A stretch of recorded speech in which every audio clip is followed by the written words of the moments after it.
I've been in this automobile space for 25 years, and I've seen a lot of things when it comes to people leasing cars that they're not thinking about. So I hope you got your pen and paper ready, because if you're not leasing a car, maybe you have a friend, a neighbor, or someone that is looking to lease, or maybe they're already leased, or maybe you're looking to lease a vehicle. But anyway, 3 red flags when it comes to leasing a vehicle.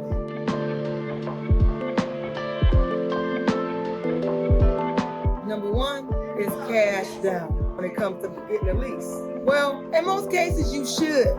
If you're trying to get to a certain payment, you should put money down. But you have to know that after that lease is up, you don't get that money back. So if you put $3,000 to $4,000 down on a lease because you want to be at maybe that $375, that $400 payment, and then your lease, you're not going to get anything back. You're going to have zero. And the one thing what people don't think about when they do one-pay leases, and a one-pay is when you don't make payments during your 24-month lease or your 36-month lease.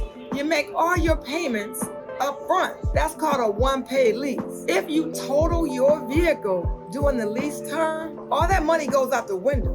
You get no money back. Just for instance, I had a friend of mine, a very great friend of mine, who I consider him being a younger brother to me. He did a one-time paid lease. He paid the dealership $12,585. He leased a pickup truck for 24 months. And he did 15,000 miles a year, which is 30,000 miles for 2 years on his 2-year lease. And he actually totaled his vehicle 12 months after he got into his lease. And his lease payments were all paid up. So he had nothing. He came in to lease another vehicle.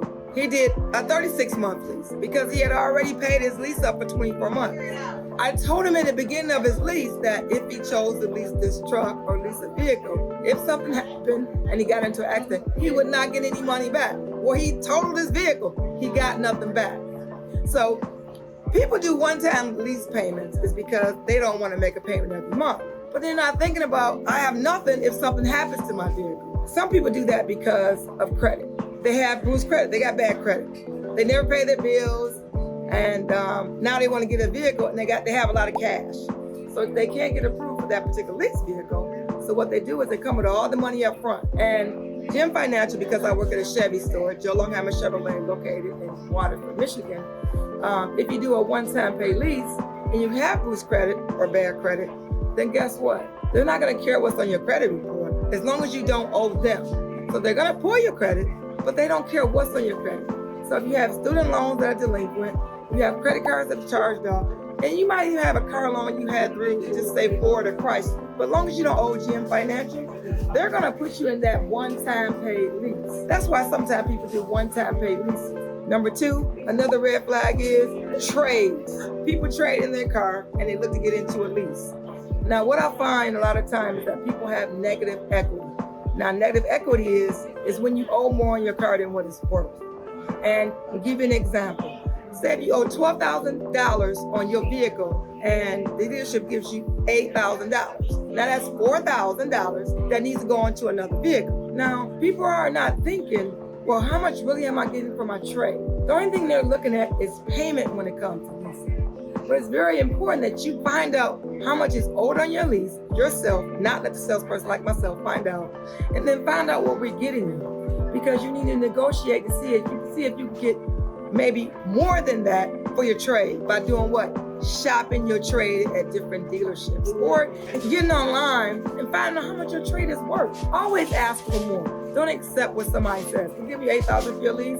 You just say, well, I went shopping at a couple other different dealerships and they said they would give me $10,000. Can you match that to get my business? So if you don't ask, you won't get it. But shop your trade. A lot of people don't think about trade allowance, what they're on their trade. They're too busy worried about payment. Number 3, think about incentives. Think about when you buy a car, when you buy a brand new car, leasing programs will go from the beginning of the month to the end of the month. So the last day of the month on the 30th or 31st, that's when the month ends as far as the programs. But people don't ask the salesperson, are there any other incentives that I may qualify for? In the land or the town I live in Michigan, it's a General Motors town. So General Motors, Ford, Chrysler town. And the majority of people that come into the dealership at Joe Longhammer Chevrolet, majority of them have GM discount. Now maybe 20% don't have GM discount, but that 80% have the General Motors discount. So they're always asking for, is any extra incentives? You know, is the program out there called Costco? Is it Costco compatible with GM discount? Can you use both of them together?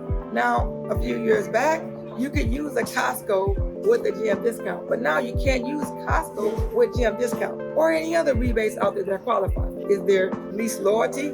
I don't have a lease. Or is anybody in the household leasing? You know, it doesn't have to just be a General Motors or GM Financial lease. It could be a Ford or a Chrysler. But if you don't ask questions, how are you gonna know? So find out what the incentives are. 99% of the time, incentives don't roll over to the next month. They change incentives from month to month. Those are three things that I find that customers don't think about. 25 years in this automobile space, and I see too many times customers come in, they think they're educated, but they're not educated. You know why? It's because they're not doing their homework. This is the purpose of me doing the videos that I do, because I want to educate you. But if you watch my video, go ahead and subscribe, share my video, and then enjoy my channel. I want you to enjoy this ride because I want you to learn from somebody else's mistakes and not learn from your own mistakes.